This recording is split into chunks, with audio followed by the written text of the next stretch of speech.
Hello dear students, welcome to our new session of NCERT decode series. बच्चों, इस session में हम लोग रिजिड बॉडी डायनामिक्स यानी कि रोटेशनल मोशन पर चर्चा करेंगे। बच्चों, रोटेशनल मोशन में इस लेक्चर में हम लोग डिस्कस करेंगे मोमेंट ऑफ इनर्शिया और उस पर बेस्ड कुछ क्वेश्चंस और साथ में टॉर्क और उसकी कैलकुलेशन।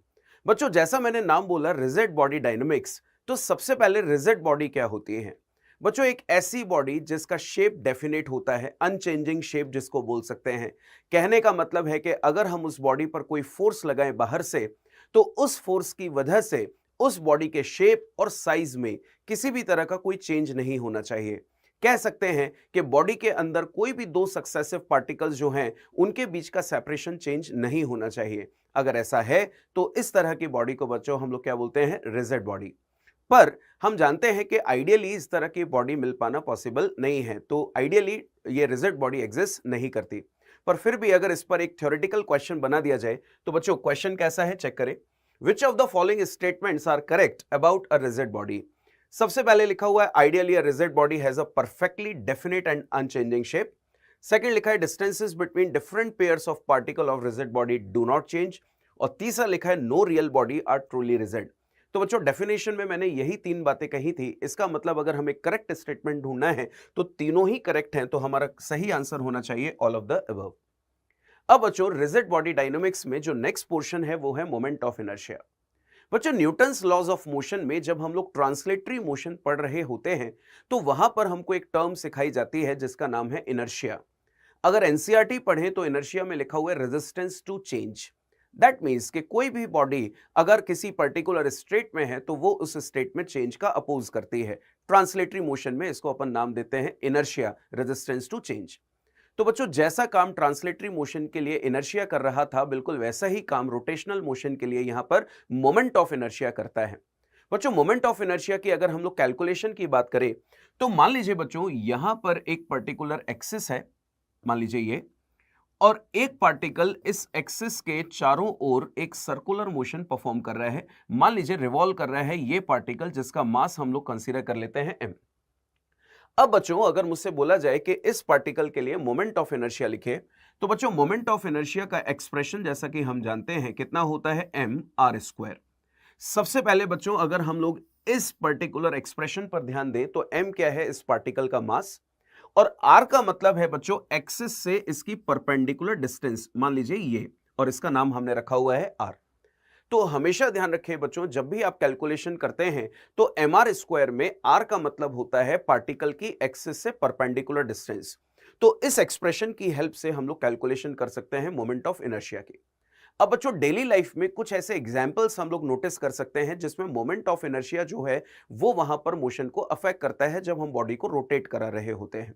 जैसे कि बच्चों एक बहुत कॉमन एग्जाम्पल हमने डेली लाइफ में देखा है कि जब हमारे घर पे एलपीजी सिलेंडर जिसको हम बोलते हैं वो डिलीवर किया जाता है, तो जो डिलीवरी बॉय होता है वो बड़ी आसानी से उसको डिलीवर करता है। पर उसके डिलीवर करने का पैटर्न क्या होता है बच्चों, उसको समझे। बच्चों, सबसे पहले सिलेंडर पे फोकस कीजिए। बच्चों, ये जो आप ब्लू डॉटेड लाइन देख रहे हैं ये क्या है? इसके लिए एक्सिस ऑफ रोटेशन, जिसके चारों ओर ये इस तरह से रोटेट कर रहे हैं। तो बच्चों, अगर हम लोग इसका रोटेशन पैटर्न देखें और ये चेक करें कि डिलीवरी बॉय इसको कैसे डिलीवर कर रहे हैं, तो हम नोटिस करते हैं कि इसको जैसे ही हमने किक किया तो बिकॉज ऑफ दिस ये रोटेट करते हुए आगे आ गया। और बच्चों, हम भी ये डेली लाइफ में करके देखें तो बड़ा आसान प्रोसेस है, हमें बस एक किक करना है और किक करने की वजह से ये बड़ी आसानी से रोटेट कर गया। पर बच्चों, अगर इसी को दूसरी तरह से रोटेट कराया जाए, चेक करें। अब यहां पर इसी आदमी से बोला गया कि सेम सिलेंडर जिसका सेम शेप है, साइज है, सेम मास डिस्ट्रीब्यूशन है, अब बोला गया कि अब आप इसको इस तरह से रोटेट कराइए। तो बच्चों, क्या लगता है रोटेशन जो हमने पहले देखा और अब हम लोग देखेंगे उसमें से कौन सा आसान है? फील आ गया होगा, ऑब्वियस सी बात है, फर्स्ट वन। ऐसा क्यों हुआ हम लोग चर्चा करेंगे, पर पहले इस एनिमेशन को देखते हैं। बच्चों, आप नोटिस कर रहे हैं कि ये सिलेंडर को रोटेट करा रहे हैं, तो ये जो डॉटेड लाइन है वो क्या है हमारे लिए बच्चों? Axis of rotation. अब सिलेंडर भी वही, मास भी वही, पर अगर हम लोग नोटिस करें तो यहां पे रोटेशन करना टफ क्यों है? तो क्योंकि उसका आंसर है बच्चों ये हमारे लिए एक्सिस ऑफ रोटेशन बदल गया। अब एक्सिस ऑफ रोटेशन बदलने से बच्चों क्या फर्क पड़ा, इस पर एक छोटी सी डिस्कशन करते हैं। मान लीजिए बच्चों, जो पहला एग्जाम्पल था उसमें हम लोगों ने ये सिलेंडर यहां पर कंसीडर किया, और बच्चों ये था एक्सिस ऑफ रोटेशन जो बिल्कुल बीचों बीच होकर गुजर रहा था। और दूसरे एग्जाम्पल में बच्चों हम लोग इमेजिन करें कि हमारे पास यही सिलेंडर कुछ इस तरह से हम लोगों ने टिल्ट कर दिया है और यह है हमारे लिए उसका एक्सिस ऑफ रोटेशन। तो बच्चों अगर मैं मास पार्टिकल्स की बात करूं तो मास पार्टिकल वही है पर एक्सिस से उनकी दूरी कम है। पर अगर इन मास पार्टिकल्स की बात करूं तो बच्चों एक्सिस से उनकी दूरी बढ़ गई है और हमने अभी अभी एक्सप्रेशन देखा था कि moment of inertia depends on what, mass of the particle और एक्सिस से उसकी परपेंडिकुलर डिस्टेंस। तो बच्चों इस एक्सिस से इसकी डिस्टेंस अगर बढ़ गई तो आर बढ़ जाने से मोमेंट ऑफ इनर्शिया बढ़ गया, जिसकी वजह से वहां पर हमको उसको घुमाने में थोड़ा सा ज्यादा एफर्ट करना पड़ रहा है। तो इससे यह बात साबित हुई कि मोमेंट ऑफ इनर्शिया एक तो मास पे डिपेंड कर रहा है, साथ में इस बात पे भी डिपेंड कर रहा है कि एक्सिस ऑफ रोटेशन क्या है और पार्टिकल का उस एक्सिस ऑफ रोटेशन से मास डिस्ट्रीब्यूशन कैसा है। तो इसी पर बच्चों अगर हम लोग एक क्वेश्चन फ्रेम कर लें तो क्वेश्चन है the moment of inertia of a body depends upon. तो पहला जवाब है मास ऑफ बॉडी, बिल्कुल सही है। दूसरा है axis of rotation of body, बिल्कुल सही है। और तीसरा है shape and size of the body, क्योंकि अलग अलग शेप और साइज की बॉडी के लिए बच्चों मास डिस्ट्रीब्यूशन भी अलग अलग तरह का होगा, तो उसकी वजह से मोमेंट ऑफ इनर्शिया भी चेंज हो जाएगा। तो हमारा करेक्ट आंसर है बच्चों ऑल ऑफ दीज। आगे बढ़ते हैं बच्चों, हमें क्वेश्चन दिया गया है असर्शन की फॉर्म में, it is easier to revolve a stone by attaching it to a shorter string rather than to a longer one. बच्चों असर्शन पढ़ते ही आपको आंसर समझ में आ गया होगा। अगर हम लोग इमेजिन करें बच्चों, ये हमारे पास एक स्ट्रिंग है और ये उसके साथ मास पार्टिकल है जिसको हम लोग रिवॉल्व करा रहे हैं लाइक दिस, ऐसे कुछ हम लोग इसको रिवॉल्व करा रहे हैं। और दूसरी तरफ बच्चों हमने इसी स्ट्रिंग की लेंथ बढ़ा दी और सेम मास रखा और अगेन हम लोग इसको रिवॉल्व करा रहे हैं। तो आप इमेजिन करके देखें कि अगर हम लोग एक्सिस से परपेंडिकुलर डिस्टेंस चेक करें तो बच्चों लंबाई बढ़ा देने से यहां पे आर की वैल्यू बढ़ गई, तो मोमेंट ऑफ इनर्शिया बढ़ गया। तो इसलिए यहां पर इसको घुमाना थोड़ा सा टफ पड़ेगा as compare to this example. तो इसका मतलब यह हुआ कि it is easier to revolve a stone by attaching it to a shorter string. ये बिल्कुल सही है और बच्चों उसका रीजन भी हमने एक्सप्लेन किया, by shorting the string the moment of inertia decreases. तो इसका मतलब ये असर्शन भी सही है और रीजन इसको करेक्टली एक्सप्लेन भी कर रहा है। तो बच्चों हमारे लिए सही आंसर क्या हो गया, first A and R true and R is the correct explanation. आगे बात करते हैं बच्चों, अब हमारे पास है मोमेंट ऑफ इनर्शिया। हमें कुछ डिस्क्रीट सिस्टम दिए गए हैं जिसमें कुछ मास पार्टिकल्स इधर उधर प्लेस्ड हैं और हमको एक्सिस के अबाउट उसके लिए मोमेंट ऑफ इनर्शिया कैलकुलेट करना है। बच्चों इस डायग्राम पर अपन ध्यान से देखें, मान लीजिए ये हमारे लिए एक्सिस है और ये दो पार्टिकल का हमें सिस्टम दिया गया है और हमसे बोला गया मोमेंट ऑफ इनर्शिया कैलकुलेट कीजिए। तो बच्चों सबसे पहले अगर इस पार्टिकल पे आप फोकस करें तो ये पार्टिकल एक्सिस के ऊपर ही लाई कर रहा है, तो उस पार्टिकल का मोमेंट ऑफ इनर्शिया कितना हो गया, 0। और बच्चों दूसरे पार्टिकल पे अगर हम लोग चर्चा करें तो बच्चों इसका रिवॉल्विंग पैटर्न कुछ इस तरह से होगा। और मैंने अभी अभी आपसे एक बात कही थी कि mr स्क्वायर में बच्चों r क्या होता है, एक्सिस से परपेंडिकुलर डिस्टेंस। पर हमने नोटिस किया कि ये जो l डिस्टेंस दी है वो परपेंडिकुलर लेंथ नहीं है। हमें सबसे पहले इस पार्टिकल के लिए ये परपेंडिकुलर डिस्टेंस ढूंढनी पड़ेगी। तो बच्चों क्या कंपोनेंट करके इसको निकाल सकते हैं, जरा आंसर दें। बच्चों अगर ये L है तो L का ये वाला कंपोनेंट होगा L cos थीटा और ये वाला कंपोनेंट कौन सा होगा, L sin थीटा। तो बच्चों ये वाली लेंथ हमको मिल गई L sin थीटा जो हमारे लिए काम करेगी R का। तो बच्चों M तो हो गया मास और R स्क्वायर, R की वैल्यू हो गई L sin थीटा, ऊपर से लगा दीजिए स्क्वायर। तो बच्चों ये हो गया हमारे पास M L square sine square theta, the value of moment of inertia for this system. आगे बच्चों नेक्स्ट एग्जाम्पल पे चर्चा करें तो आप देख रहे हैं कि हमें एक 3 पार्टिकल का सिस्टम दिया है जिनको हमने इक्विलेटरल ट्राइंगल के वर्टाइसेस पर प्लेस्ड किया है, क्योंकि आपने देखा सभी लेंथ एग्जैक्टली सेम है। और बच्चों ये एक्सिस ऑफ रोटेशन है जिसके अबाउट हमें मोमेंट ऑफ इनर्शिया निकालना है। बच्चों जल्दी से सोचकर बताएं कि इसमें कितने पार्टिकल ऐसे हैं जिनका moment of inertia non zero होगा, and the answer is 2, because इन दोनों का नॉन जीरो है क्योंकि एक्सिस से दूरी पर रखे हैं। पर ये वाला पार्टिकल एक्सिस के ऊपर लाई कर रहा है, इसका मतलब इसका मोमेंट ऑफ इनर्शिया बच्चों कितना होगा, 0। तो मोमेंट ऑफ इनर्शिया पहले पार्टिकल का हो गया। दूसरे पार्टिकल्स के लिए बच्चों क्या क्या ढूंढना होता है, एक तो उस पार्टिकल का मास और एक्सिस से उस पार्टिकल की परपेंडिकुलर डिस्टेंस कितनी है। तो बच्चों इस एक्सिस से अगर देखें तो इस पार्टिकल की जो परपेंडिकुलर डिस्टेंस है वो कितनी है, L, जबकि इस पार्टिकल के लिए अगर देखें तो वो कितनी है, L/2। तो बच्चों आंसर्स अगर हम लोग देखें तो पहले पार्टिकल के लिए हो गया L और दूसरे पार्टिकल के लिए हो गया L/2 और ऊपर से क्या लगा देंगे, स्क्वायर। तो सॉल्व करने पर बच्चों आंसर आ गया ml square plus ml square by 4। तो सॉल्व करने पर फाइनल आंसर है बच्चों 5 ml square upon 4 the value of moment of inertia for the this system. आगे बात करें बच्चों नेक्स्ट क्वेश्चन पे, तो हमें यहां पर दिया गया है axis passing through one side of a square. बच्चों स्क्वायर है, साइड लेंथ हमको एल दी गई है, 4 मास पार्टिकल वर्टाइसिस पर प्लेस्ड है और आप इसमें देख रहे हैं एनिमेशन में बच्चों रोटेशन पैटर्न। ये जो दो पार्टिकल थे वो एक्सिस के ऊपर लाई कर रहे थे, जिसकी वजह से उनका मोमेंट ऑफ इनर्शिया कितना हो गया, 0। केवल यही दो पार्टिकल हैं जो एक्सिस के चारों तरफ इस तरह से रिवॉल्व कर रहे हैं। तो बच्चों अगर इन दोनों का मोमेंट ऑफ इनर्शिया 0 है और इनके लिए हम कैलकुलेट करें तो आंसर दीजिए बच्चों, स्क्वायर में ये पूरी डायगोनल लेंथ कितनी होती है, √2l। तो एक्सिस से अगर हाफ ऑफ डायगोनल कर दें तो बच्चों √2l का हाफ कितना हो गया, l/√2, और सिमिलरली इसके लिए भी वही लेंथ है। तो मोमेंट ऑफ इनर्शिया बच्चों जब हम लोग लिखेंगे m l/√2 का होल स्क्वायर, ये तो हो गया एक के लिए, और ऐसे दो हैं तो बच्चों दूसरे के लिए भी हम लोग लिख दें l/√2 का होल स्क्वायर। तो सॉल्व करने पर बच्चों ये आ जाता है ml²/2 plus ml²/2, final answer is ml²। ये हो गया बच्चों हमारे लिए moment of inertia for this particular question. आगे बात करते हैं बच्चों, अभी जो हमने क्वेश्चंस डिस्कस किए बच्चों वो डिस्क्रीट सिस्टम कहलाता है। मास पार्टिकल्स दिए होंगे, हमें उनके लिए मोमेंट ऑफ इनर्शिया निकालना है। आगे बच्चों ये एनसीईआरटी में हम जो ओपन करते हैं तो हमें एक टेबल दी गई है जिसमें कुछ वेल डिफाइंड शेप और साइज की कुछ बॉडीज हैं, just like ring, disc, rod, hollow cylinder, solid sphere. तो उनके लिए बच्चों अगर मुझे मोमेंट ऑफ इनर्शिया आता है तो मैं रोटेशनल मोशन में नीट में आने वाले सारे क्वेश्चंस को बड़ी आसानी से सॉल्व कर सकता हूं, क्योंकि मुझे रोटेशनल डायनामिक्स में क्वेश्चन सॉल्व करने के लिए मोमेंट ऑफ इनर्शिया की जरूरत है।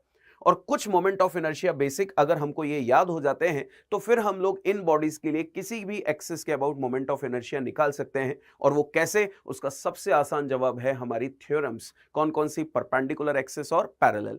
पहले एक बार इन पर चर्चा करते हैं। बच्चों ऑब्जर्व कीजिए, बॉडी कौन सी दी गई है, थिन सर्कुलर रिंग जिसकी रेडियस है r। और बच्चों एक्सिस जो है वो इसके प्लेन के परपेंडिकुलर है और सेंटर से होकर गुजर रहा है।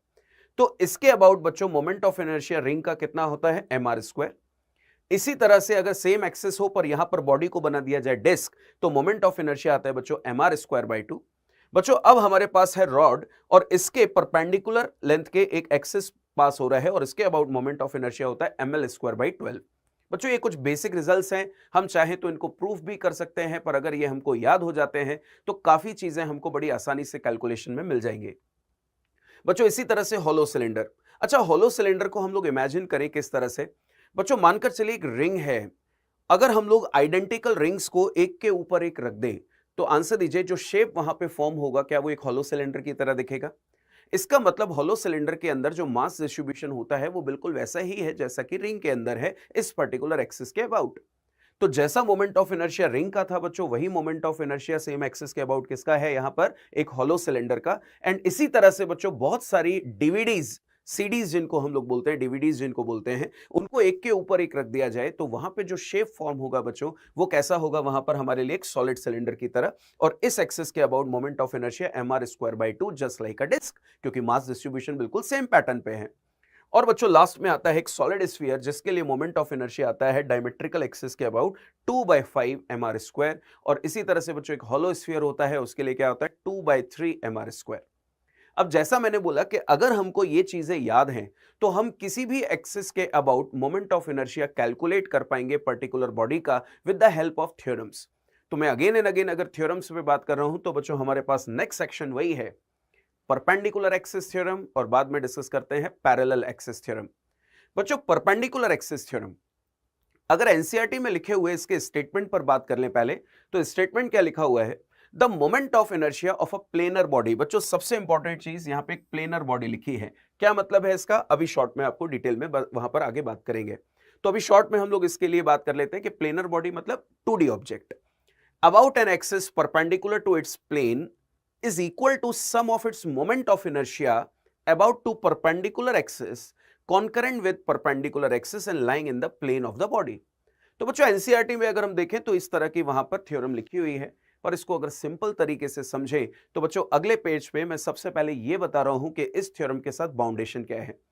बच्चों इस थ्योरम की बाउंडेशन है कि it is valid only for 2D objects. अब बच्चों 2D ऑब्जेक्ट्स में क्या क्या आते हैं, जैसे कि रिंग, डिस्क और हमारे पास है लेमिना, जिसको हम लोग एक प्लेट की तरह भी देख सकते हैं, वहां पर लेमिना दी गई है, but it is not valid for this type of bodies जिसको हम लोग बोलते हैं 3D ऑब्जेक्ट्स।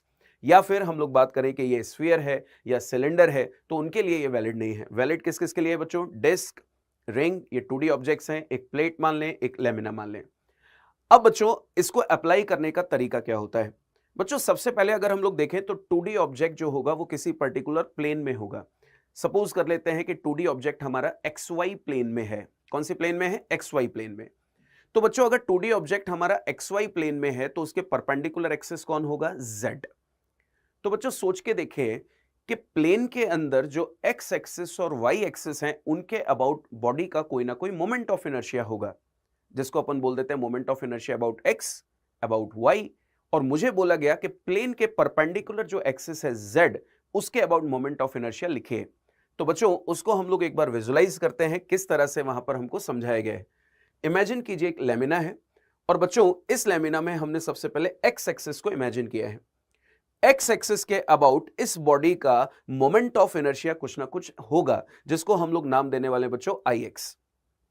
इसी तरह से बच्चों हमने एक वाई एक्सिस ले लिया, जैसा मैंने बोला एक्स वाई प्लेन, और इसके अबाउट इस बॉडी का कोई ना कोई मोमेंट ऑफ इनर्शिया होगा और उसको हम लोग नाम दे देते बच्चों आई वाई। अब इसके परपेंडिकुलर कौन है? जेड, जिसके अबाउट मुझे निकालना है। तो बच्चों जेड के अबाउट इसका पैटर्न ऑफ रोटेशन कुछ इस तरह से है और मुझसे बोला गया कि आई जेड कैलकुलेट कीजिए। तो बच्चों सबसे पहली बाउंडेशन कि this theorem is valid only for 2D objects. दूसरा हमने देखा था उस स्टेटमेंट कॉन्करेंट एक वर्ड लिखा हुआ था, तो इसका मतलब है कि जब आप इस थ्योरम को लगाएं तो तीनों एक्सिस एक दूसरे के परपेंडिकुलर हो and they are passing through a common point, एक ही पॉइंट से वो होकर गुजर रहे होने चाहिए। अब बच्चों आईजेड की वैल्यू का स्टेटमेंट है कि ये जो आईजेड आएगा वो प्लेन में लाई करने वाले दोनों एक्सिस यानी कि एक्स और वाई, उनके अबाउट जो मोमेंट ऑफ इनर्शिया है दैट मींस आई एक्स और आई वाई, इन दोनों के सम के बराबर आएगा। अगर हम लोग स्टेटमेंट देखें तो I Z is equal to I X plus I Y. तो क्या बोला मैंने बच्चों? शॉर्ट में इसको समझते हैं कि हमारी बॉडी अगर एक्स वाई प्लेन में है और जेड एक्सिस उसके परपेंडिकुलर है, तो आई जेड यानी कि moment of inertia about Z axis क्या होगा? प्लेन में लाई करने वाले दोनों परपेंडिकुलर एक्सिस एक्स और वाई, उनके अबाउट मोमेंट ऑफ इनर्शिया के सम के बराबर, यानी कि I X plus I Y is equal to I Z. तो बच्चों आई जेड का मतलब axis perpendicular to the plane of the lamina और I X plus I Y is the axis in the plane of the lamina. आगे चर्चा करते हैं बच्चों इसमें पैरेलल एक्सिस थ्योरम की। स्टेटमेंट पढ़ लें फिर हम लोग इसको समझते हैं। बच्चों सबसे अच्छी बात इस थ्योरम की ये कि ये किसी भी तरह की बॉडी के लिए वैलिड है, चाहे वो 1D एक रॉड हो, चाहे 2D एक डिस्क या रिंग हो, या 3D एक स्फीयर हो या सिलेंडर हो। लिखा क्या है? The moment of inertia of a body about an axis is equal to sum of the moment of inertia of the body about a parallel axis passing through its center of mass and the product of its mass and the square of the distance between the two parallel axes। अब ठीक है, जो हमारे पास statement है वो सामने लिखा हुआ है जैसा कि एनसीईआरटी में है, पर बच्चों इसको हम लोग अब सिंपल तरीके से समझते हैं कि इसको अप्लाई कैसे करना है। सबसे पहले it is valid for all objects. अब बच्चों एप्लीकेशन समझे। बच्चों इमेजिन कीजिए कि यहां पर आपको कोई एक रिजिड बॉडी दी गई है और इसका कोई ना कोई मास होगा, लेट्स सपोज कितना? Capital M. और बच्चों हमने मान लिया कि ये है एक बॉडी का सेंटर ऑफ मास। ऐसे ही हम लोगों ने कोई भी रैंडम पॉइंट इमेजिन कर लिया। मुझे क्वेश्चन में बोला गया कि इस एक्सिस के about moment of inertia calculate कीजिए। सपोज कर लेते हैं इसका नाम है आई डैश, जो मुझे कैलकुलेट करना है moment of inertia about this axis. और बच्चों अगर मैंने ये डिसाइड किया है कि मुझे पैरेलल एक्सिस थ्योरम से इसको सॉल्व करना है, तो उसको अप्लाई करने का तरीका कि बच्चों क्वेश्चन में एक एक्सिस तो आपको ऑलरेडी दिया है जिसके अबाउट कैलकुलेशन करनी है। आपको क्या करना है? एक एक्सिस खुद से खींचना है। उस एक्सिस की खासियत यह हो कि वो गिवन के पैरेलल बने और बॉडी के सेंटर ऑफ मास से होकर गुजरे। वो गिवन एक्सिस के पैरेलल हो और बॉडी के सेंटर ऑफ मास से होकर गुजरे। और बच्चों इसके अबाउट हमने मोमेंट ऑफ इनर्शिया डिफाइन किया है as ICM, that is moment of inertia about an axis passes through centre of mass. आपको याद है टेबल में हमने इसके अबाउट मोमेंट ऑफ इनर्शिया किसी पर्टिकुलर बॉडी के याद किए हुए हैं। तो हमने क्या किया? ये एक्सिस हमको दिया गया था जिसके अबाउट निकालना है, हमने इसके पैरेलल एक एक्सिस और खींचा बच्चों, जिसकी खासियत जो इसके पैरेलल है और सेंटर ऑफ मास से होकर गुजरे।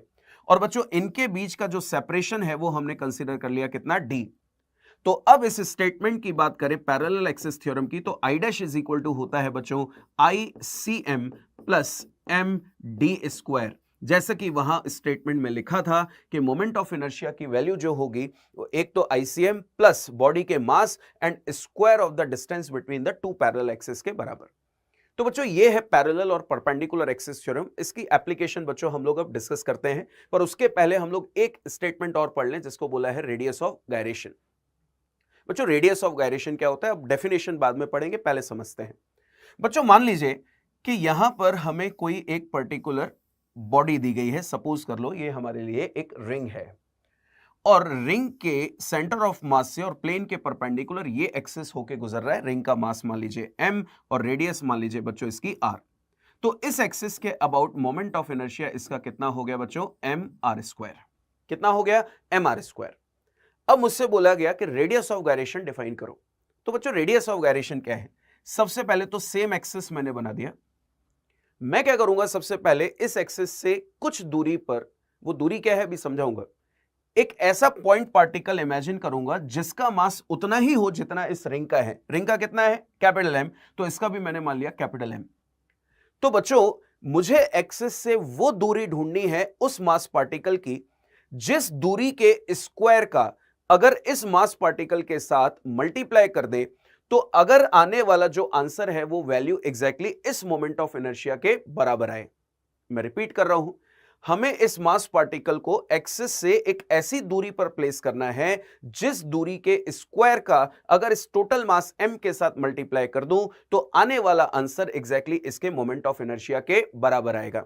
तो बच्चों उसको हम लोग डिनोट करते हैं किससे, k से। और जैसा मैंने बोला कि अगर इस दूरी के स्क्वायर का m के साथ मल्टीप्लाई कर दूं तो जो आंसर आएगा वो exactly same moment of inertia आएगा जिसको हम लोग यहां पर डिफाइन कर रहे हैं। तो k की वैल्यू क्या हो गई बच्चों, square root of I upon m। ये हो गया हमारे लिए रेडियस ऑफ गायरेशन की इक्वेशन।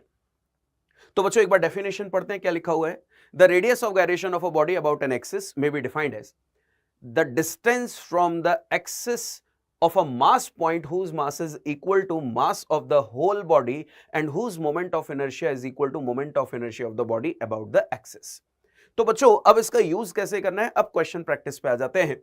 सबसे पहला question, the ratio of the radii of gyration of a circular disk and a circular ring। बच्चों ये है सर्कुलर डिस्क और यहां दी गई है circular ring of the same radius about a tangential axis perpendicular to plane of disk or ring। तो बच्चों अब थ्योरम भी अप्लाई होगी और रेडियस ऑफ गायरेशन की भी कैलकुलेशन होगी। तो देखेंगे कैसे सॉल्व करना है बच्चों। अभी रीसेंट एग्जाम्स में रेडियस ऑफ गायरेशन पर बेस्ड क्वेश्चन है तो इसको समझ भी लेते हैं। बच्चों सबसे पहले हमको दी गई है डिस्क। बच्चों इमेजिन करो कि यहां पर एक डिस्क है और कुछ मास इसका हम लोग कंसीडर कर लेते हैं m और रेडियस मान लेते हैं इसकी कितनी, r। क्वेश्चन में बोला गया है axis tangential and perpendicular to plane. तो बच्चों क्या ये वो एक्सिस है जिसके अबाउट हमें कैलकुलेशन करनी है। तो बच्चों इस एक्सिस के अबाउट मोमेंट ऑफ इनर्शिया पहले निकालना पड़ेगा, उसको अपन नाम दे देते हैं मान लीजिए I1। तो बच्चों पैरेलल एक्सिस थ्योरम क्या कहती है कि सबसे पहले तो इसके पैरेलल एक ऐसा एक्सिस खींचिए जो बॉडी के सेंटर ऑफ मास से होकर गुजर रहा हो। बच्चों इसकी वैल्यू हमने लर्न की हुई है, कितनी है, टेबल में देखी थी, डिस्क के लिए mr²/2। और बच्चों इनके बीच की जो d दूरी है वो किसके बराबर है, r के बराबर, जैसे कि ये रेडियस r है। तो बच्चों पैरेलल एक्सिस थ्योरम के अकॉर्डिंग I1 की वैल्यू हो गई, ICM कितना होगा बच्चों इसका, mr²/2 प्लस md²। तो बच्चों d की वैल्यू आपके देख रहे हैं कितनी है, r, तो d² मतलब r²। तो I1 कितना आ जाएगा बच्चों अगर देखें तो 3mr²/2। और बच्चों इसी तरह से अगर हम लोग डिस्क के लिए K1 यानी कि रेडियस ऑफ गायरेशन निकाल दें तो root of I1 upon m। तो बच्चों I1 की वैल्यू आपके सामने है, देखो कितनी है, 3/2 mr²। और टोटल मास से अगर हम लोग डिवाइड कर दें तो ये हो जाएगा हमारे लिए r रूट ऑफ 3/2। ये तो हो गया बच्चों हमारे लिए डिस्क की कैलकुलेशन। इसी तरह से बच्चों हमें रिंग दी गई है, मास सेम है, रेडियस r है और बच्चों एक्सिस वही है टेंजेंशियल। इसके अबाउट हमें कैलकुलेशन करनी है, इसको नाम दे देते हैं बच्चों I2। अब बच्चों ये I2 है, तो अगर हम लोग पैरेलल एक्सिस थ्योरम लगाएं तो सब रिपीट करें कि सबसे पहले गिवन एक्सिस के पैरेलल एक एक्सिस और खींचना है जो सेंटर ऑफ मास से होकर गुजरे और इसके पैरेलल है, और इसकी जो लेंथ है बच्चों दोनों के बीच की वो कितनी है, r। तो बच्चों आंसर्स दें, I2 की वैल्यू क्या होगी, ICM, सबसे पहले रिंग के लिए कितना, mr square plus md square, बच्चों मास इसका m है और d की वैल्यू r है, तो ये हो गया mr स्क्वायर। तो बच्चों टोटल कितना हो गया, 2mr स्क्वायर रिंग के लिए फॉर द पर्टिकुलर एक्सिस। अब अगर हम लोग रेडियस ऑफ गायरेशन निकालें k2, तो बच्चों root of I upon m, तो यहां से I2 की वैल्यू है 2mr स्क्वायर अपॉन m, तो बच्चों m से ये m कैंसिल, रूट 2 r बाहर आ जाएगा, तो ये हो गया r root 2 the value of k2। अब बच्चों मुझे रेशियो निकालना है रेडियस ऑफ गायरेशन का डिस्क अपॉन रिंग। तो बच्चों डिस्क के लिए अपन ने डिफाइन किया है k1 और रिंग के लिए डिफाइन किया है k2। बच्चों k1 की वैल्यू देखिए r root 3/2, r root 3 upon root 2, ऐसा मैंने लिख दिया ताकि कैलकुलेशन एक बार जल्दी कर लें, और ये है r रूट 2, तो बच्चों r रूट 2, तो बच्चों r से ये r कैंसिल, तो ये हो गया रूट ऑफ 3 और ये हो जाएगा 2, तो हमारा आंसर हो गया कौन सा, फोर्थ। तो देखा आपने रेडियस ऑफ गायरेशन को हमें किस तरह से कैलकुलेट करना है, साथ साथ हमने एक क्वेश्चन में एक पैरेलल एक्सिस थ्योरम कैसे अप्लाई करनी है वो भी डिस्कस की। बात करते हैं बच्चों आगे टॉर्क की। ये सबसे इंटरेस्टिंग टॉपिक है बच्चों टॉर्क का, और पूरे रोटेशनल डायनामिक्स में हमें टॉर्क का काफी ज्यादा यूज करना होता है। The rotational effect of force, हम जब गेट खोलते हैं तो बच्चों हम लोग कॉर्नर पे हैंडल पर फोर्स लगाते हैं, पर हमारे फोर्स के लगाने की वजह से वहां पे जो हमारा गेट है वो एक्सिस के अबाउट रोटेट करने लग जाता है, मतलब हमारे फोर्स ने वहां पे कोई ना कोई रोटेशनल इफेक्ट जनरेट किया है। तो बच्चों यही चीज हम लोग टॉर्क के लिए डिस्कस करते हैं। देखिए बच्चों मैंने यहां पर पहले ये चीज समझाना है कि टॉर्क हम लोग कैसे निकाल सकते हैं, क्या क्या उसके तरीके हैं। बच्चों इमेजिन कर सकते हैं एक रॉड है और यहां पर हमने उसको पाइवोट कर रखा है और ये हिंज पॉइंट हमको दिया है। अब सोच के देखिए बच्चों, इस एक्सिस के अबाउट ये रॉड आइदर क्लॉकवाइज घूम सकती है या फिर एंटी क्लॉक, पर घूमने के लिए पहले इसमें हमें फोर्स लगा के टॉर्क जनरेट करना होगा। तो बच्चों कैसे जनरेट होगा चेक करते हैं। मान लीजिए बच्चों कि मैंने यहां पर एक फोर्स लगाया जैसा कि आप देख रहे हैं, और फोर्स को नाम दे दिया वेक्टर एफ, और बच्चों इस डायरेक्शन से इसका एंगल कितना है, थीटा। तो बच्चों अगर हम लोग टॉर्क की बात करें तो R क्रॉस F, जैसा कि हम डेफिनेशन में पढ़ते हैं, तो R क्या होता है बच्चों, जिस पॉइंट के अबाउट हम लोग टॉर्क निकाल रहे हैं वहां से जिस पॉइंट तक हमने फोर्स अप्लाई किया है, ये जो पूरी लेंथ है इसको हम लोग डिनोट करते हैं एज वेक्टर R।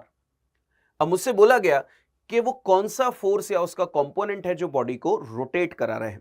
तो बच्चों अगर मैं कंपोनेंट करके देखूं तो आंसर दीजिए, ये कंपोनेंट हो गया F cos थीटा, और बच्चों ये कौन हो गया, F sin थीटा, जैसा कि आप देख पा रहे हैं। बच्चों जवाब दीजिए, अगर मैं F cos थीटा पे चर्चा करूं तो अगर मैं F cos थीटा की डायरेक्शन में इस रॉड को पकड़कर फोर्स लगाऊं तो आप नोटिस कर सकते हैं कि ये वाला फोर्स कभी भी रॉड को रोटेट नहीं कराएगा। तो बच्चों यहां से एक कॉन्सेप्ट आ जाता है कि ऐसे फोर्सेस जिनकी line of action axis of rotation से या जिस पॉइंट के अबाउट हम टॉर्क निकाल रहे हैं वहां से होकर गुजरती है, तो वो फोर्सेस वो कभी भी टॉर्क जनरेट नहीं करते। ऐसे फोर्सेस जिनकी line of action axis of rotation से या जिसके अबाउट हम टॉर्क निकाल रहे हैं उस पॉइंट से होकर गुजरती है, वो कभी भी टॉर्क जनरेट नहीं करते। तो अब टॉर्क जनरेट कर कौन रहा है बच्चों, इस कंपोनेंट पे ध्यान दीजिए, क्या नाम है इसका, F sin थीटा। बच्चों आंसर दीजिए, ये R है, और अगर मैं ऐसे फोर्स लगा दूं तो क्या आप इमेजिन कर सकते हैं कि इस फोर्स की वजह से ये रॉड इस तरह से रोटेट कर जाएगी एंटी क्लॉकवाइज। तो हमने क्या नोटिस किया कि बच्चों टॉर्क कौन जनरेट कर रहा है, वो कंपोनेंट ऑफ फोर्स जो R के परपेंडिकुलर है। तो मैं यहां पे लिख सकता हूं कि टॉर्क जो जनरेट हुआ है उसके लिए R F sin थीटा। बच्चों F sin थीटा की अगर हम लोग बात करें तो ऐसा भी लिखा जा सकता है R F परपेंडिकुलर, मतलब कि R और F एक दूसरे के परपेंडिकुलर आ रहे हैं जब यहां पे टॉर्क जनरेट किया। पर बच्चों एक तरीका और है, अगर मैं इसी फोर्स को यहां मार्क कर दूं बच्चों, ये है F वेक्टर, और यहां से यहां तक हम लोगों ने डिफाइन कर दिया एज R वेक्टर, और ये है हमारे पास एंगल थीटा। बिल्कुल सेम पैटर्न लिया है मैंने वही। तो या तो मेरे पास तरीका है कि मैं फोर्स को R के परपेंडिकुलर कर दूं, या फिर दूसरा तरीका है R को F के परपेंडिकुलर कर दूं। बच्चों R को F के परपेंडिकुलर करने के लिए हम क्या करेंगे कि जो फोर्स है उसकी लाइन ऑफ एक्शन को पीछे की तरफ एक्सटेंड करेंगे, जैसा कि आपने देखा। और बच्चों जब मैंने इसको पीछे एक्सटेंड कर लिया है तो अब मुझे क्या करना है, ये जो पॉइंट है जिसके अबाउट मैं टॉर्क निकाल रहा हूं वहां से एक परपेंडिकुलर यहां पे ड्रॉप कर देना है। तो बच्चों देखिए यहां से यहां तक की लेंथ और ये फोर्स की डायरेक्शन एक दूसरे के परपेंडिकुलर है। अब बच्चों ये थीटा है तो ये एंगल भी थीटा होगा और ये एंगल कितना है 90 माइनस थीटा। तो क्या r का कंपोनेंट करके यहां लेंथ लाई जा सकती है? तो बच्चों ये वाली वैल्यू होगी r sin थीटा, जिसको हम जब अपनी थ्योरी पढ़ते हैं तो वहां पे लिखा हुआ मिलता है मोमेंट आर्म, यानी कि लीवर आर्म। किसी भी तरह से बच्चों इसको डिनोट किया जा सकता है, लीवर आर्म या मोमेंट आर्म, जिसको हम लोग r परपेंडिकुलर से भी डिनोट कर सकते हैं। तो आपने ऑब्जर्व किया कि यहां से भी अगर मैं कैलकुलेशन करूं तो हमारा जो आंसर आएगा टॉर्क का बच्चों r sin theta into F, जिसको मैं बोल सकता हूं torque is equal to r perpendicular into F. ये मैग्नीट्यूड मैंने लिखा है। तो बच्चों या तो f को r के परपेंडिकुलर ले लो या फिर r को f के परपेंडिकुलर कर दो, आंसर दोनों से एग्जैक्टली सेम आएंगे। और पहले से ये दोनों परपेंडिकुलर हैं तो ये तो हमारे लिए बहुत अच्छी बात है, हमें कंपोनेंट करके देखने की जरूरत नहीं है। अब बात आती है बच्चों डायरेक्शन की। तो राइट हैंड थंब रूल से हम लोग इसकी डायरेक्शन कैलकुलेट करते हैं। बच्चों टॉर्क इज इक्वल टू क्या होता है r क्रॉस f। तो बच्चों सबसे पहले जो r है ऊपर की तरफ, उसकी डायरेक्शन में अपने राइट हैंड की फिंगर्स को स्ट्रेच कीजिए और फोर्स की डायरेक्शन में अपनी फिंगर्स को इस तरह से कर्ल कर लीजिए। तो बच्चों जब आप अपनी फिंगर्स को कर्ल करेंगे तो ये जो थंब आउटवर्ड्स आ रहा है एक्सिस के अलोंग, ये हमको बताएगा टॉर्क की डायरेक्शन। तो जनरली जब हम लोग एंटी क्लॉकवाइज इस तरह से आउटवर्ड डायरेक्शन निकालते हैं, अपने एंटी क्लॉकवाइज रोटेशन के बाद आउटवर्ड डायरेक्शन जो निकालते हैं, उसके लिए बच्चों हम लोग पॉजिटिव, और अगर हमारी उंगलियां क्लॉकवाइज घूम रही हैं तो थंब कहां जा रहा है इनवर्ड, उसके लिए हम लोग नेगेटिव सिंबल जनरली यूज करते हैं। तो आइए बच्चों अब इस पर बेस्ड कुछ क्वेश्चंस डिस्कस करते हैं। सबसे पहला क्वेश्चन अगेन एनसीईआरटी से हमने क्वेश्चन लिया है। Torque of a force vector F is equal to 7i cap plus 3j cap minus 5k cap newton about the origin. The force acts on a particle whose position vector is I cap minus j cap plus k cap. तो बच्चों torque की equation अभी अभी आपने देखी, क्या थी? r cross f। बच्चों अगर हम लोग इसको कैलकुलेशन करें इस मेथड से तो सबसे पहले I cap, j cap, k cap. बच्चों पहला वेक्टर कौन सा है? Vector r। तो हमें सबसे पहले r के यहां पे वैल्यूज लिखनी होंगी। I कैप का कोफिशिएंट 1 है, जे कैप के लिए -1 है और के कैप के लिए अगेन 1, और फोर्स के लिए है बच्चों 7, 3 और -5। ध्यान रखें बच्चों F क्रॉस R नहीं करना है। अगर पहले R है तो पहले R की वैल्यूज और उसके बाद F की वैल्यूज। कारण क्योंकि हम क्रॉस प्रोडक्ट की बात करें तो वो कम्यूटेटिव लॉ को फॉलो नहीं करता। R cross F is not equal to F cross R। तो इसलिए जो एक्चुअल उसकी इक्वेशन है उसी तरह से इसको अरेंज करना है। तो बच्चों कैलकुलेशन करते हैं टॉर्क की। वेक्टर्स में हमने सीखा है ये। I के लिए सबसे पहले सॉल्व करें। तो बच्चों I को हाइड किया तो इन दोनों का अगर हम लोग मल्टीप्लाई करें तो ये कितना आ गया बच्चों? 5, फिर माइनस का साइन। अब बच्चों अगर हम लोग I कैप के लिए इन दोनों का मल्टीप्लाई कर चुके हैं तो इसके बाद इन दोनों का मल्टीप्लाई कितना होगा? 1 इंटू 3, माइनस के साथ ये 3, फिर लगता है बच्चों माइनस जे कैप। अब बच्चों जे कैप के लिए अगर इसको हाइड कर दें तो इन दोनों का मल्टीप्लाई कितना आएगा? -5 और एक माइनस फिर से। तो बच्चों इन दोनों का हो गया। अब इन दोनों के लिए सॉल्व करें तो ये कितना हो जाएगा? 7 इंटू 1 7, और लास्ट में आ गया बच्चों के कैप। चलो आंसर दीजिए के कैप के लिए। ये कितना होगा? 3, फिर माइनस का साइन, और इन दोनों को सॉल्व करें तो बच्चों कितना आएगा? -7। तो आंसर निकाल दें टॉर्क के लिए बच्चों। सबसे पहले ये कितना आएगा? 2i कैप, फिर अच्छा ये कितना हो गया? -12, और माइनस क्या हो जाएगा? +12j कैप, और साथ में बच्चों अगर इनको देखें तो ये कितना हो गया? 10k कैप, और इसकी यूनिट होती है बच्चों newton metre. The value of torque जो हमें क्वेश्चन दिया था उसका सही आंसर। आगे चर्चा करते हैं बच्चों। नेक्स्ट जो पॉइंट हमको दिया है, find net torque about point O। बच्चों इस तरह का क्वेश्चन हमसे नीट एग्जाम में पूछा गया है। अगर हम लोग देखें प्रीवियस ईयर्स के पेपर तो हमको मिलेगा। बच्चों नोटिस कीजिए यहां से हमको ये फोर्सेस मार्क करके दिए हैं और O के अबाउट हमें इनकी परपेंडिकुलर डिस्टेंसेस गिवन है। तो हमारे लिए ये बहुत अच्छी बात है। जब हम लोग टॉर्क कैलकुलेट करेंगे तो R क्रॉस F में हमें कंपोनेंट करने की जरूरत नहीं है क्योंकि वो ऑलरेडी परपेंडिकुलर है। सबसे पहले बच्चों इस 50 न्यूटन पे काम करते हैं। बच्चों इसके लिए ये हो गया R और ये हो गया F। तो जरा राइट हैंड थंब रूल से बच्चों डायरेक्शन देखें। R की डायरेक्शन में फिंगर्स को खोल दीजिए। 50 न्यूटन फोर्स कहां जा रहा है? नीचे। तो नीचे की तरफ अपने फिंगर्स को कर्ल कर दीजिए। तो बच्चों आंसर दीजिए। थंब की डायरेक्शन क्या आ रही है? इनवर्ड, और इनवर्ड को हमने कौन सा सिंबल नाम दिया है बच्चों? माइनस। तो R और F तो 2 इंटू 50 तो ये कितना हो जाएगा माइनस का 100। फिर बच्चों आ जाते हैं नीचे वाले 2 यानी कि इस 20 न्यूटन पे। तो बच्चों ये R और ये F ऑलरेडी परपेंडिकुलर है, तो जरा अगर फिंगर्स को अरेंज करें तो बच्चों R कहां जा रहा है नीचे, तो R की डायरेक्शन में हमें अपनी फिंगर्स को स्ट्रेच करना है। फोर्स कहां है बच्चों 20 न्यूटन आगे, तो आगे की तरफ अगर मैं अपनी फिंगर्स को कर्ल कर लूं तो थंब कहां रहा है आगे की, आई मीन बाहर की तरफ, और उसके लिए हम लोगों ने आउटवर्ड्स के लिए कौन सा सिंबल लिया है पॉजिटिव। तो बच्चों ये हो गया प्लस 2 इंटू 20 कितना हो जाएगा 40।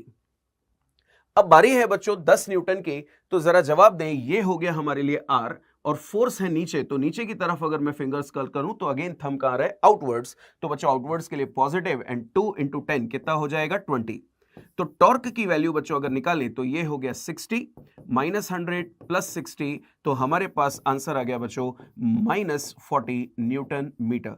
ये हो गया टॉर्क की डायरेक्शन, और माइनस क्या बता रहा है इनवर्ड, क्योंकि आउटवर्ड के लिए पॉजिटिव तो माइनस के लिए इनवर्ड आ जाएगा।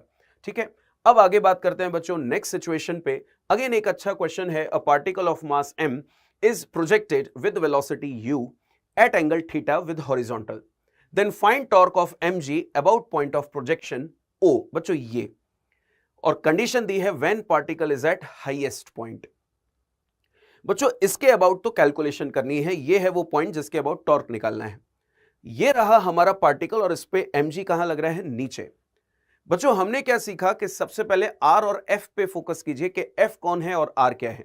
तो F के बारे में तो जानकारी है, mg नीचे लग रहा है। अब बच्चों R की अगर चर्चा करें तो ये हो गया हमारे लिए R, जो हम लोगों ने अभी अभी चर्चा की कि जिस पॉइंट के अबाउट आपको कैलकुलेशन करनी है वहां से जहां फोर्स लग रहा है वहां तक का पोजीशन वेक्टर क्या कहलाता है R। पर बच्चों R और ये F एक दूसरे के परपेंडिकुलर नहीं है, तो हमें यहां पे क्या करना है, या तो फोर्स को R के परपेंडिकुलर ले जाओ या R को F के परपेंडिकुलर ले आओ, दोनों में से जो भी करेंगे आंसर सही आएंगे। पर बच्चों आसान यहां क्या दिख रहा है, इमेजिन कीजिए कि अगर इस mg की यानी कि फोर्स की लाइन ऑफ एक्शन को थोड़ा सा एक्सटेंड कर दूं, यानी कि mg मैं यहां मार्क कर दूं, तो बच्चों आंसर दीजिए क्या ये वाली परपेंडिकुलर डिस्टेंस हमको मिल सकती है। बिल्कुल, क्योंकि प्रोजेक्टाइल मोशन में यहां से लेके यहां तक की लेंथ क्या कहलाती है हॉरिजॉन्टल रेंज, और ये है हॉरिजॉन्टल रेंज का हाफ, जो हमारे लिए R परपेंडिकुलर का काम कर रहा है। तो बच्चों अगर इस क्वेश्चन में हम लोग टॉर्क कैलकुलेट करें तो आंसर दीजिए R/2, ये तो हो गया हमारे लिए R परपेंडिकुलर और ये हो गया mg। हम चाहें तो R की इक्वेशन रख सकते हैं बच्चों, 1/2 पहले से है। R क्या होता है रेंज, इसकी इक्वेशन होती है u square sine 2 theta upon g, और साथ में आ गया बच्चों mg। तो g से इस g को कैंसिल करके अगर हम लोग सॉल्व कर दें तो बच्चों आंसर दीजिएगा, सबसे पहले ये हो गया हमारे पास m u square sine 2 theta upon 2, तो यहां पर आ गया बच्चों हमारे लिए m u square sine 2 theta upon 2। इस तरह से हम लोग टॉर्क कैलकुलेट कर सकते हैं। बच्चों अगर यहाँ पे कोई एंगल की वैल्यू दी होती तो हम एंगल प्लेस कर सकते थे। ऑप्शन में अगर साइन 2 थीटा को एक्सपेंड करके दिया है 2 साइन थीटा कॉस थीटा, तब भी हम लोग अपना आंसर मैच कर सकते हैं। तो ये एक अच्छा क्वेश्चन है, हमको सिखाता है कि किस तरह से R और F एक दूसरे के परपेंडिकुलर किए जाते हैं। Next question, figures 1 and 2 below show a meter stick, half of which is wood and half of which is steel। जैसा कि आप देख रहे हैं, steel is denser than wood। Figure 1, the stick is pivoted at the wooden end at O and a force is applied to the steel end। In figure 2, the stick is pivoted at the steel end at O dash and the identical force is applied to the wooden end। Neglect gravity। बच्चों सबसे पहले इसको analysis करते हैं, फिर ये पूछना क्या चाह रहे हैं अपन डायरेक्टली उस पर चर्चा करेंगे। बच्चों हम लोग जानते हैं कि टॉर्क का कैलकुलेशन होता है R क्रॉस F। अब बच्चों अगर आप देखें तो ये हमारे लिए एक्सिस ऑफ रोटेशन है या पॉइंट ऑफ जिसके अबाउट हमें टॉर्क निकालना है, तो ये हो गया बच्चों R, जो भी इसकी लेंथ होगी मान लेते हैं L। तो बच्चों अगर मैं टॉर्क कैलकुलेट करूं तो कितना आएगा LF, कितना आएगा LF। और यहां भी इसके अबाउट अगर मैं देखूं तो लेंथ अगेन सेम है, तो ये कितना हो गया L, तो यहां भी टॉर्क का मैग्नीट्यूड कितना आ रहा है LF। तो इसका मतलब टॉर्क का मैग्नीट्यूड दोनों के लिए एग्जैक्टली सेम है। तो अगर हम लोग ये इस रिलेशन पे ध्यान दें बच्चों, torque is equal to I alpha पे, तो हम सभी जान रहे हैं कि टॉर्क दोनों के लिए एग्जैक्टली सेम है, तो अल्फा जो होगा बच्चों वो इनवर्सली प्रोपोर्शनल टू क्या हो जाएगा आई के। मतलब जिसका मोमेंट ऑफ इनर्शिया कम होगा उसके लिए एंगुलर एक्सेलरेशन ज्यादा आएगा। तो सबसे पहले तो बच्चों मोमेंट ऑफ इनर्शिया पे बात करें कि किसका मोमेंट ऑफ इनर्शिया ज्यादा या कम। बच्चों क्या बोलते हैं, दोनों एक ही तो बॉडी है, लेंथ भी सेम है, मास भी अगर देखें तो सेम है, और सेम वही वुड और स्टील यहां पे और वही वुड स्टील यहां पे, तो इसका मतलब सेम आना चाहिए या नहीं। तो बच्चों आंसर सोच के बताएं, यहां पे लिखा हुआ steel is denser then would. Answer दीजिए। इस पर्टिकुलर एग्जाम्पल पे बात करें तो स्टील डेंसर है, ऊपर से उसकी दूरी भी ज्यादा है, तो हमने पढ़ा है कि मोमेंट ऑफ इनर्शिया होता है mr²। नो डाउट दोनों में मास सेम है, पर यहां स्टील एक तो डेंसर है, ऊपर से उसकी दूरी ज्यादा है, तो मोमेंट ऑफ इनर्शिया यहां पर ज्यादा आएगा। जबकि इस पे देखें, यहां पे स्टील तो लगी है, पर इस एक्सिस से इस स्टील का जो मास डिस्ट्रीब्यूशन है, यानी कि उसकी जो दूरी है वो कम है, तो मास भले ही सेम हो पर दूरी कम हो जाने से इसके लिए जो मोमेंट ऑफ इनर्शिया आएगा I2 में वो कैसा आएगा, कम, और यहां पे जो मोमेंट ऑफ इनर्शिया आएगा मान लीजिए I1 वो आएगा ज्यादा। तो बच्चों अगर मैं इस रिलेशन पे चर्चा करूं तो मोमेंट ऑफ इनर्शिया जिसके लिए कम है यानी कि ये, उसके लिए एंगुलर एक्सेलरेशन जो होगा अल्फा वो कैसा आएगा, ज्यादा। तो देखें अब ऑप्शन में क्या दिया हुआ है, the angular acceleration will be greater for stick in figure 1 because the torque about O is greater than the torque about O dash. और बच्चों टॉर्क की अगर उन्होंने चर्चा की है कि टॉर्क एक में ज्यादा है एक में कम है, तो ये गलत है, क्योंकि हमने नोटिस किया दोनों में टॉर्क एग्जैक्टली सेम है। तो अगर हम लोग इन दोनों को निग्लेक्ट कर दें, क्योंकि यहां तो टॉर्क की चर्चा हो रही है, तो टॉर्क तो वैसे ही दोनों में सेम आ रहा है, इस पर काम करते हैं। जरा ध्यान दीजिए, इस पे समरी क्या बनाई थी कि इसका मोमेंट ऑफ इनर्शिया कम है, तो एंगुलर एक्सेलरेशन फिगर 2 में जो रॉड है उसका ज्यादा होगा। तो लिखा हुआ है the angular acceleration will be greater for the stick in figure 1, no ये भी गलत है। तो ये तीनों हमारे लिए गलत हैं। अब अगर इस पर चर्चा करें, the angular acceleration will be greater for the stick in figure 2 because the moment of inertia about O dash is smaller than the moment of inertia about O। तो बच्चों ये ऑप्शन बिल्कुल सही है, जो हम लोग ऑलरेडी पीछे डिस्कस कर चुके हैं। आगे बात करते हैं बच्चों हमारे पास नेक्स्ट क्वेश्चन की, find angular acceleration of rod just after the release. बच्चों अगर हम लोग इस रिलेशन पर काम करें, torque is equal to I alpha. बच्चों आंसर दीजिए, यहां पे फोर्सेस कौन कौन से हैं। एक तो बच्चों यहां पे हिंज फोर्सेस होंगे, क्योंकि जब भी यहां पर हमने इसको टाइट किया होगा, पाइवोट किया होगा, तो हिंज पे फोर्सेस लग रहे होंगे, पर वो फोर्सेस इसी पॉइंट से होकर गुजर रहे हैं जिसके अबाउट हम टॉर्क निकाल रहे हैं। तो हमने क्या सीखा था स्टार्टिंग में कि ऐसे फोर्सेस जिनकी लाइन ऑफ एक्शन उसी पॉइंट से होकर गुजरे जिस पॉइंट के अबाउट हम टॉर्क निकाल रहे हैं, उसी एक्सिस से गुजरे जिसके अबाउट हम टॉर्क निकाल रहे हैं, तो उनका टॉर्क कितना आता है, 0। तो बच्चों अब टॉर्क यहां पर बन किसका रहा है, अगर देखें तो mg का। mg कहां लग रहा होगा, इस रॉड का मास m है, तो ये लग रहा होगा नीचे। और बच्चों एक्सिस से परपेंडिकुलर सेपरेशन कितना है, l/2। तो बच्चों टॉर्क सीधा सीधा हमको नजर आ रहा है, तो हमने लिख दिया mg, ये तो हो गया फोर्स, और परपेंडिकुलर डिस्टेंस हो गई l/2। बच्चों इस रॉड का अगर ध्यान दें तो इस एक्सिस के अबाउट जो इसके सेंटर से होकर गुजरे और प्लेन के परपेंडिकुलर हो, मोमेंट ऑफ इनर्शिया आता है ml²/12, पर मुझे इस एक्सिस के अबाउट चाहिए, तो पैरेलल एक्सिस थ्योरम लगेगी बच्चों। यहां से अगर मुझे मोमेंट ऑफ इनर्शिया निकालना है तो इसके लिए moment of inertia parallel axis theorem की हेल्प से निकलता है ml²/3। और बच्चों एंगुलर एक्सेलरेशन मुझे निकालना है यानी कि अल्फा। तो m से ये m कैंसिल, एक l से ये एक l कैंसिल, तो अल्फा की वैल्यू बच्चों 3 का इधर मल्टीप्लाई कर दिया, 2 को नीचे शिफ्ट कर दिया l के साथ, तो ये हो गया 3g/2l just after the release. और बच्चों एट द सेम टाइम मुझे बोला गया acceleration of centre of mass, तो बच्चों क्या acceleration is equal to alpha R, इस तरह की इक्वेशन हम पढ़ते हैं। तो बच्चों acceleration of centre of mass मुझे निकालना है, तो अल्फा क्या हो गया 3g/2l, और बच्चों यहां से यहां तक का आर कितना हो गया, सेंटर ऑफ मास इस तरह से बच्चों रिवॉल्व कर रहा होगा, तो ये जो लेंथ हो गई बच्चों वो कितनी हो गई, l/2। तो L से L कैंसिल, तो एक्सेलरेशन ऑफ सेंटर ऑफ मास बच्चों कितना आ जाएगा, 3g/4, the value of acceleration of centre of मास। आगे बढ़ते हैं बच्चों नेक्स्ट क्वेश्चन पे। अच्छा क्वेश्चन है, a string is wrapped around the disc as shown in figure. When a string gets tight, find acceleration of block and tension in the cord. बच्चों अगर हम लोग देखें इसमें मोशन कैसा होगा, जरा आप इस पर फोकस करना। अगर मैं इस रस्सी में बात करूं तो बच्चों स्ट्रिंग में क्या होगा, टाइट है तो टेंशन। टेंशन कैसे लगता है बच्चों, अवे फ्रॉम द बॉडी। तो ब्लॉक पे टेंशन कहां लग रहा होगा, ऊपर, और अगर हम लोग इस डिस्क पे बात करें तो टेंशन कहां लग रहा होगा, नीचे। बच्चों खास बात देखो, यहां से यहां तक ये R और टेंशन लगेगा नीचे, तो R और T परपेंडिकुलर होने की वजह से क्या यहां पे एक टॉर्क जनरेट होगा, जिसकी वजह से ये जो डिस्क है बच्चों वो रोटेट करना चालू हो रही है। तो ये हो गया R और ये हो गया T। तो अगर बच्चों हम लोग इसमें कैलकुलेशन करें तो ध्यान दीजिएगा, सबसे पहले फोर्सेस मार्क करते हैं बच्चों। ये कौन, टेंशन, यहां भी कौन है, टेंशन।